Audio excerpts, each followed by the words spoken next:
एक बार क्या होता है कि एक जंगल में दो पक्के दोस्त रहते हैं। क्या रहते हैं? दो पक्के दोस्त, मतलब बहुत ही गहरी फ्रेंडशिप थी उनकी। ठीक है, और कोई बात नहीं करेगा, आप बात मत करो, सुनो स्टोरी। एक था गीदड़ और दूसरा था ऊंट। एक क्या था? गीदड़ था। क्या था? गीदड़। और दूसरा दोस्त कौन था? ऊंट। ऊंट देखा है ना? Very good. अच्छा, जो गीदड़ था ना वो ना काफी चालाक था। क्या था? चालाक। क्या था? चालाक था। और जो ऊंट था ना वो क्या था? सीधा था, एकदम सीधा था आप लोगों की तरह। आप लोग सीधे हो ना? ओके। अच्छा, ये दोनों क्या करते थे? घंटों नदी के पास बैठकर अपना दुख दुख बांटते थे। किसके पास बैठते थे ये लोग? नदी के पास में। किसके पास में बैठते थे? नदी के पास में। और वहाँ पे अपनी सुख दुख की बातें करते थे। आप लोग भी बातें करते हो ना? पता है, गीदड़ को पता चलता है कि जो नदी के पार है ना, यानी जैसे कि ये नदी है, ठीक है, वो यहाँ पे बैठे रहते थे। ठीक है, ऊंट और गीदड़। ठीक है, गीदड़ को पता चलता है कि नदी के पार है ना एक किसान का खेत है, ठीक है, जिसमें तरबूज वगैरह लगे हुए हैं। क्या लगे हुए? तरबूज। ठीक है, तो ये जो गीदड़ है ना उसको पता चलता है कि नदी के उस साइड में, यानी नदी के उस पार क्या है? तरबूज के खेत है। क्या है? तरबूज के खेत है। ठीक है, तो जो गीदड़ होता है ना वो बहुत लालची होता है। ठीक है, तो उसको लालच आ जाता है, तो वो क्या बोलता है, लेकिन गीदड़ को तैरना नहीं आता। क्या नहीं आता? तैरना नहीं आता था। तो वो ऊंट से कहता है कि मुझे तो है ना तैरना ही नहीं आता। क्या बोलता है? तैरना नहीं आता। ठीक है, फिर तभी उसके बाद में वो जो ऊंट है ना वो तो उसका फ्रेंड है, तो उसको बोलता है कि तुम चिंता मत करो, मैं तुम्हें अपनी पीठ पर बिठाकर नदी पार करवा दूंगा। ऊंट तो बड़ा सार का होता है। ऊंट देखा है सबने? ये देखो ऊंट दिख रहा है? देखा? ऊंट तो बड़ा होता है, तो वो बोलता है कि तुम टेंशन मत लो, ये तुम चिंता मत करो, मैं तुम्हें अपने पीठ के ऊपर बिठाकर नदी पार करवा दूंगा। क्या बोलता है? पार करवा दूंगा। ठीक है, फिर हम साथ मिलकर तरबूज खाएंगे। ठीक है, वो दोनों फ्रेंड्स है ना, आप भी साथ मिलकर खाते हो कुछ? तो वो भी बोलता है कि अपन दोनों साथ मिलकर फिर तरबूज खाएंगे। ऊंट ने जैसे ही कहा था वैसा ही किया। जो ऊंट था ना, ऊंट ने क्या बोला था कि भाई मैं तुम्हें पीठ पे बिठाऊंगा और नदी पार करवा दूंगा। तो उसने ऊंट ने जैसा बोला था, आओ, ऊंट ने जैसा बोला था वैसा ही किया। खेत में पहुंचकर गीदड़ ने मन भरकर तरबूज खाए और खुशी के मारे जोर जोर से हुआ हुआ की आवाज निकालने लगा।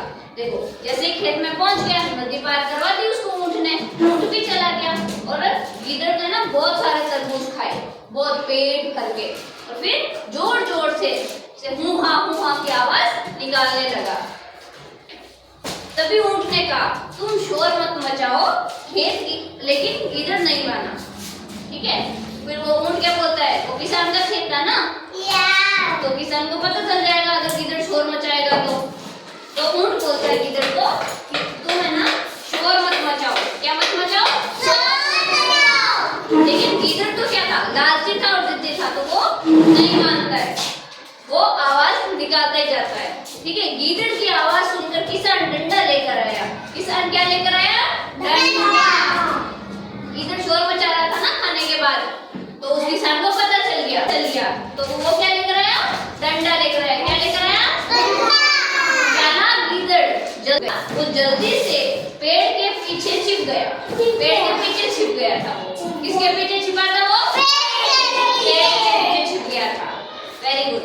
अच्छा, अब किसान ने ऊंट को खूब पीटा। अब देखो, गीदड़ तो पीछे छिप गया, तो ऊंट ही दिखा, तो उस किसान ने किसको पीटा? ऊंट को पीटा। इसी तरीके से जान बचाते हुए ऊंट खेत से बाहर निकला, मतलब अपनी जान बचाते हुए। इधर से वो किसान मार रहा है और जल्दी जल्दी अपनी जान बचा के, बहुत मुश्किल से अपनी जान बचाकर खेत से बाहर निकल जाता है। ठीक है, तभी पेड़ के पीछे से छिपा गीदड़ बाहर आता है। वो तो पेड़ के पीछे छिपा हुआ था। अब जैसे ही इस ऊंट ने खेत पार किया ना, वो गीदड़ भी इसके साथ साथ आ गया पेड़ के पीछे से निकलकर।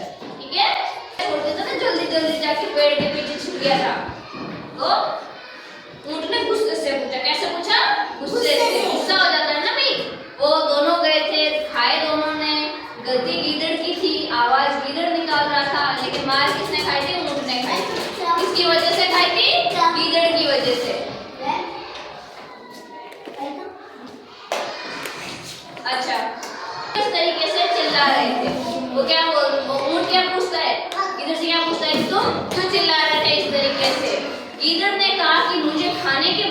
चिल्लाने की आदत है तभी मेरा खाना पचता है।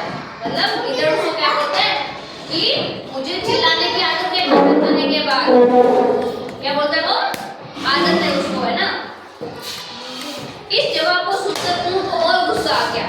ऊंट को क्या आ गया? ऊंट को और गुस्सा आ गया।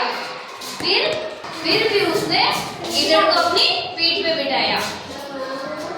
बोलोगे नहीं? कोई नहीं बात करेगा, पहले स्टोरी सुनो। और नदी के बीच में पहुंचकर ऊंट ने नदी में डुबकी लगानी शुरू कर दी। मतलब ऊंट कैसे लग गया? ऐसे डुबकी लगाने शुरू कर दी। ऊंट तो बड़ा था, गीदड़ उसके पीठ के ऊपर बैठा था, ठीक है। तो उसने क्या किया? वो ऐसे डुबकी लगा रहा था, तो गीदड़ बार बार नीचे गिर रहा था, मतलब नदी के अंदर।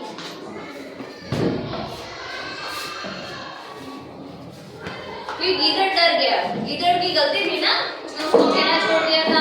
फिर ऊंट को गुस्सा आया और वो ऊंट क्या करता है? डुबकी लगाता है उस नदी में, ठीक है। और गीदड़ क्या होता है? फिर डरता है, उसको तैरना नहीं आता ना।